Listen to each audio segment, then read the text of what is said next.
Bueno, la caída de Lehman fue un poco dramática.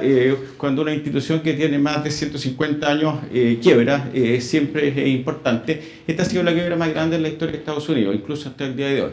Si bien es cierto, la caída de Lehman fue bastante trágica y sorpresiva, había muchos indicios en los mercados financieros que las cosas no estaban funcionando bien. Por ejemplo, relativamente rápido, más o menos 10 años antes de la crisis, la economía de Estados Unidos más o menos crecía al 3%, el precio de las casas al 13%, eso es insostenible, ¿ya? Y lo otro que empezó a suceder en Estados Unidos con un ímpetu bastante grande, más o menos el año 98, el 2000, el nivel de endeudamiento de los hogares, bastante alto. O sea, tenemos entonces más gente comprando casas, comprando a crédito, por supuesto, estos no son préstamos al contado, digamos, y endeudamiento general. ¿Ya? Esa era la situación, digamos, antes de la caída de Lehman. Entonces, habiendo dicho esto, una de las cosas que uno puede hacer, y funciona bastante bien, si bien es cierto que en Chile ha sido demonizado el concepto, es lo que se llama la securitización. O CDO significa Collateralized Debt Obligation, un nombre más sofisticado, pero básicamente, ¿cuál es la idea? La idea es muy simple. Yo tomo un conjunto diversificado de activos financieros que tiene un cierto perfil de riesgo y basado en los flujos que ese portafolio tiene, yo creo, en este caso, 3 bonos distintos con un perfil de riesgo distinto. O sea, lo único que estoy haciendo es como distribuir el veneno que tenía acá. ¿Se fijan ustedes? Entonces, ¿qué es lo que hago yo?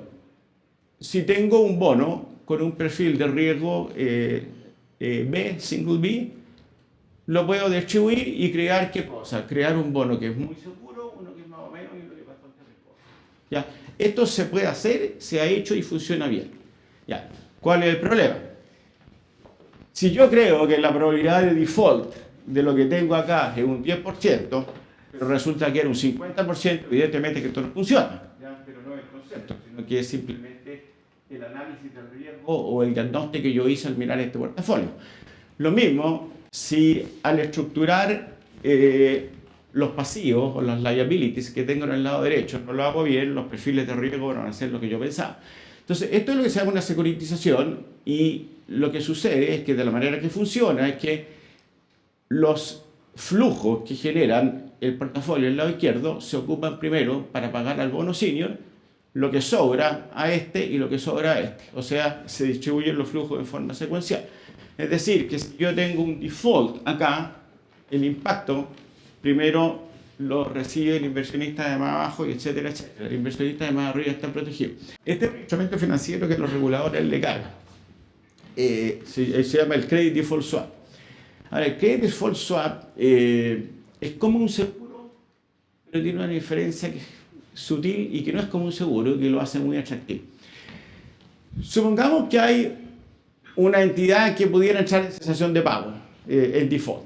Entonces, si yo estoy preocupado de que pudiera entrar en default, lo que hago es busco una persona, una institución que tenga una visión distinta y el protection buyer le paga al protection seller una cierta cantidad. Normalmente se define una cantidad nacional y uno paga digamos, un spread multiplicado por la cantidad nacional durante un cierto periodo de tiempo, 3 o 5 años, nunca más.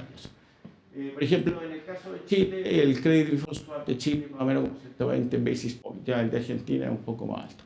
Venezuela prácticamente no hay mercado. Entonces, ¿cómo funciona esto? El protection buyer le paga al protection seller una cierta cantidad. Ahora, lo interesante es que el protection buyer no tiene por qué ser dueño de este activo. Piensen ustedes lo siguiente: si yo quiero comprar seguro en caso de que mi casa se queme, bueno, tengo que ser dueño de mi casa, ¿no es cierto? Yo no puedo tomar un seguro en caso de que se queme la casa del vecino. En general, eso no se puede hacer, digamos, crea algunos incentivos medio extraños, ¿ya? Pero aquí yo puedo comprar protección en relación con un activo del cual yo no soy dueño, simplemente pienso que podría entrar en default. Entonces, ¿qué es lo que pasa? Bueno, evidentemente si no hay default, el protection seller se queda con este honorario al final del periodo de 3 o 5 años. Pero si hay un default, el protection seller le tiene que pagar al protection buyer la diferencia entre el precio del activo defaulteado y el 100%. Ahora, la gracia que esto tiene es que como yo puedo entrar en un contrato de este tipo sin ser dueño del activo, el volumen de CDS puede ser mucho más grande que el volumen real de activo. O sea, por ejemplo, puede ser que existan, por ejemplo, que Argentina haya metido 500 millones de dólares en bonos, pero el mercado de los CDS puede ser 10 veces más grande que eso.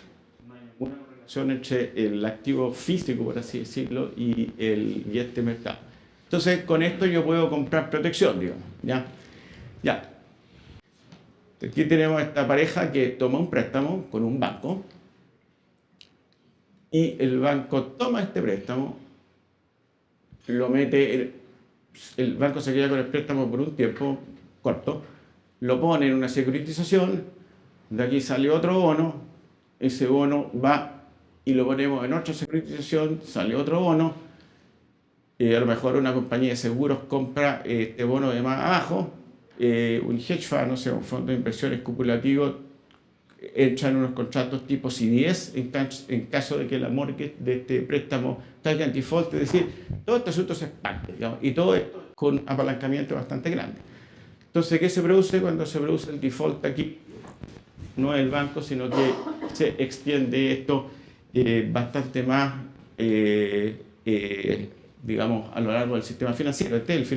Este sistema financiero es el sistema financiero paralelo, no el sistema financiero tradicional. Ahora, ustedes se preguntarán, bueno, esta cuestión a lo mejor no es muy grande. Bueno, entonces veamos los números aquí. Ya no vamos a ver los números. Lehman entró a la quiebra en septiembre del 2018. Del 2008. Sin embargo, los indicios de que habían cosas raras en el mercado financiero, cosa que por supuesto ni los políticos ni los reguladores captaron, porque estaban leyendo otras cosas, digamos, estaban a la vista y todo el mundo lo había visto, la gente que está en el sistema financiero. El mercado subprime, estos son números del año 2008, o sea, estamos hablando de hace 10 años atrás. El mercado subprime era de 2 trillones de dólares.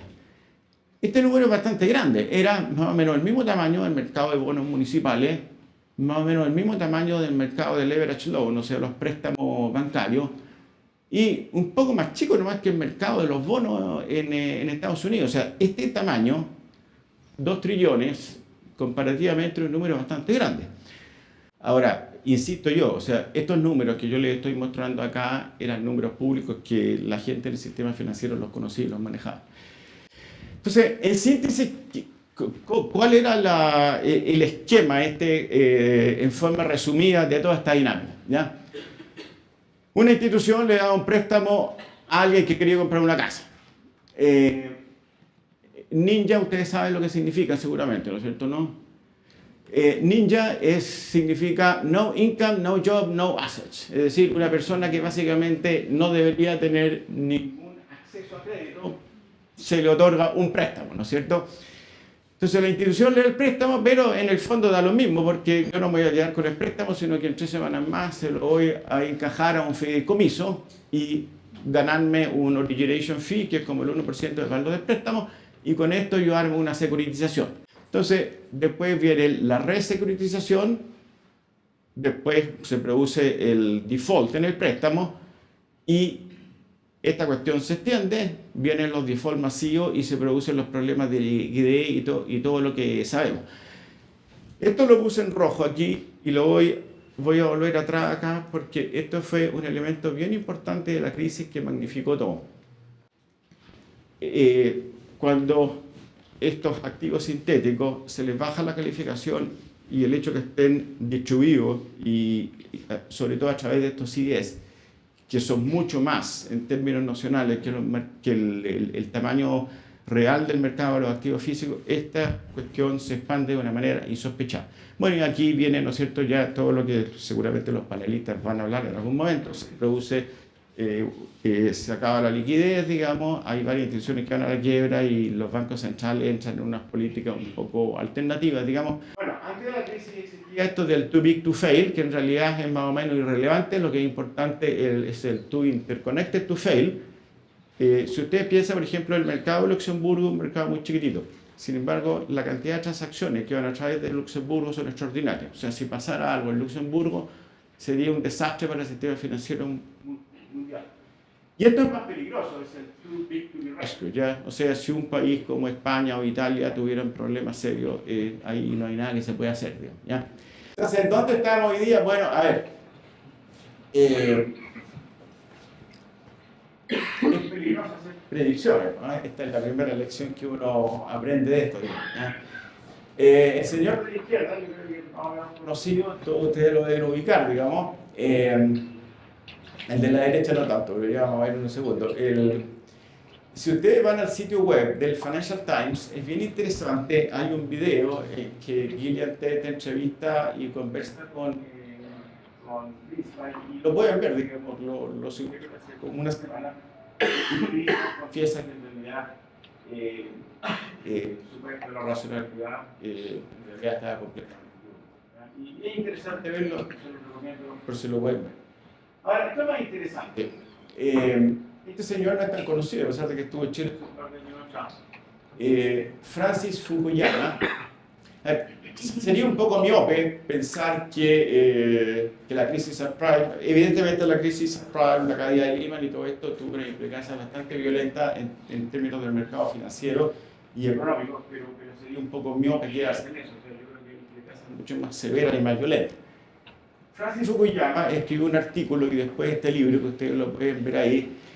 Lo que Fukuyama postuló en ese momento era, bueno, habiendo probado todos los sistemas de gobierno, fascismo, comunismo, etcétera, etcétera, es evidente que el ganador es la democracia liberal en el sentido que se entiende en el mundo occidental, es decir, un régimen democrático que se respetan las libertades civiles, los derechos humanos, que existen distintas entidades en el gobierno con checks y balances, y el sistema financiero basado en una economía libre de mercado es el mejor y funciona, con algunos matices, pero básicamente este es el sistema ganador. Bueno, ¿y dónde estamos hoy día? Hoy día estamos en un mundo en que existe un sentimiento anti-globalización y el por así decirlo, bastante violento, está cuestionado prácticamente todo, tenemos sentimientos xenofóbicos, el comercio internacional está viendo impedido por barreras de tarifa, etcétera, etcétera. Es decir, hoy día tenemos un escepticismo bastante grande y desafortunadamente la creencia de que la democracia es el mejor sistema de gobierno está siendo cuestionada. O sea, hoy día tenemos movimientos populistas de izquierda, de derecha, de todo tipo de orientación en todas partes, ¿ya? Todo lo que ustedes ya saben. Entonces, bueno, a lo mejor los que tienen menos de 40 años encontrarán un poco deprimente el comentario donde estamos hoy día. En realidad no estoy pronosticando nada, simplemente como rayos X de donde estamos. Estoy seguro que los miembros del panel les van a levantar el ánimo con algunas noticias buenas en un par de momentos más. Así que con esto voy a terminar y espero que haya servido de algo para entender algunos de los mecanismos y las cosas sutiles detrás de la crisis subprime y la caída de Lehman. Muchas gracias.